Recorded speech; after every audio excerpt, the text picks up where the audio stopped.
Breaking news Mithun Reddy అరెస్టుపై మాజీ మంత్రి పెద్దిరెడ్డి రామచంద్రారెడ్డి స్పందించారు. తన కుమారుడు జగన్ కి సన్నిహితుడుగా ఉంటున్నాడనే కక్షపూరితంగా అరెస్టు చేశారని మండిపడ్డారు. లిక్కర్ కేసు ఖచ్చితంగా తప్పుడు కేసుగా తేలుతుందని పెద్దిరెడ్డి అన్నారు. ఇక ప్రతిపక్షంపై తప్పుడు కేసులు పెట్టి సంక్షేమాన్ని గాలి కుదిరేశారని ఆగ్రహం వ్యక్తం చేశారు. ఈ కేసులో మిథున్ రెడ్డి కడిగిన ముత్యంలా బయటకొస్తారని పెద్దిరెడ్డి ఆశాభావం వ్యక్తం చేశారు.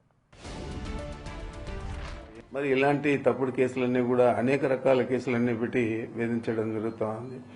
మరి అనేక రకాలుగా అనేక కేసులన్నీ కూడా మా మీద పెట్టడం జరుగుతూ ఉంది.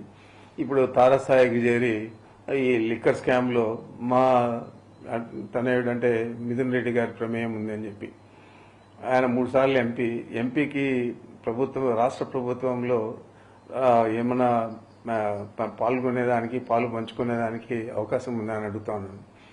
ఏదో జగన్మోహన్ రెడ్డి గారితో సఖ్యతగా ఉండాడని చెప్పి ఆ ఒక్క నెపం మీద అతని మీద ఫాల్స్ కేసు పెట్టి ఈరోజు మళ్ళా నిన్న సాయంత్రం అరెస్ట్ చేశారు. ఈరోజు జైలు కూడా పంపించే పరిస్థితి ఉంది. మరి మనం చూస్తున్నాం, ఇది కూడా చూడండి మీరు, తప్పకుండా ఇది కూడా తప్పుడు కేసుగా తేలుతుంది. మరి ఇలాంటి తప్పుడు కేసులన్నీ పెట్టి ప్రభుత్వాన్ని నడుపుతూ ప్రతిపక్ష పార్టీలను అదుపులో తీసుకోవాలనే ఒక వేరే ఆలోచన చంద్రబాబు నాయుడు చేస్తున్నాడు. తప్పకుండా దీని పర్యవసానం వచ్చే ఎన్నికల్లో కాదు, ఆయన రాజకీయ జీవితం మీదే ఒక తీరని మచ్చగా ఏర్పడుతుంది అనేది అతను ఆలోచన చేయలేదు. ఇవన్నీ ఒక పక్కన పెడితే నా కుమారుడుగా నేను చెప్తున్నాను, ఇది కేవలం మా మీద ఉన్న కక్ష, మా మీద ఉన్న విద్వేషం, ఎన్నికల్లో మేము ధీటుగా ఈ జిల్లాలో పనిచేస్తామని చెప్పి ఆలోచన, ఇవన్నీ కలిపి చంద్రబాబు నాయుడు చాలా తీవ్రమైన వ్యతిరేకతతో ఈ చర్యకు పాల్పడినాడు. మరి ఇలాంటి తప్పుడు కేసులన్నీ కూడా అనేక రకాల కేసులన్నీ పెట్టి మిథున్ రెడ్డి అరెస్టుపై మాజీ మంత్రి పెద్దిరెడ్డి రామచంద్రారెడ్డి చేసిన వ్యాఖ్యలకి సంబంధించిన పూర్తి డీటెయిల్స్ అందించడానికి మా ప్రతినిధి దామోదర్ అందుబాటులో ఉన్నారు. దామోదర్, ఎలా చూడొచ్చు వ్యాఖ్యల్ని?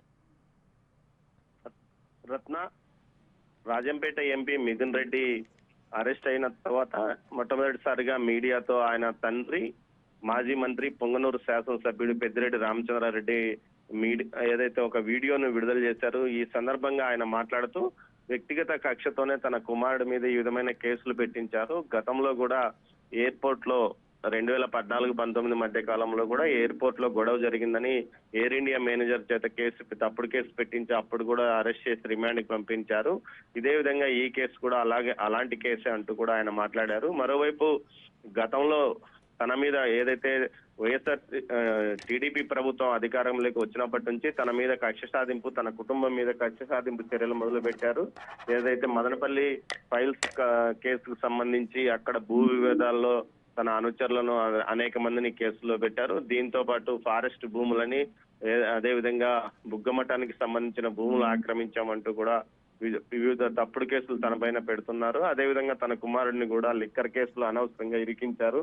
తన కుమారుడు ఎలాంటి లబ్ధి పొందలేదు, కావాలని వైఎస్ఆర్సీపీలో కీలక నేతలుగా ఉన్నందువల్ల, అదేవిధంగా తాను తన కుమారుడుకు జగన్మోహన్ రెడ్డికి అత్యంత సన్నిహితంగా ఉన్నందువల్ల ఈ కేసులు పెట్టారంటూ కూడా ఆయన చెప్పుకొచ్చారు. అయితే దీనికి సంబంధించి ఏదైతే జగన్మోహన్ రెడ్డికి అత్యంత సన్నిహితంగా ఉన్న మిథున్ రెడ్డికి సంబంధించి ఈ కేసు అరెస్ట్ చేయడం రాష్ట్ర వ్యాప్తంగా ఒక రకంగా సంచలనం కలిగించిందట. థాంక్యూ దామోదర్.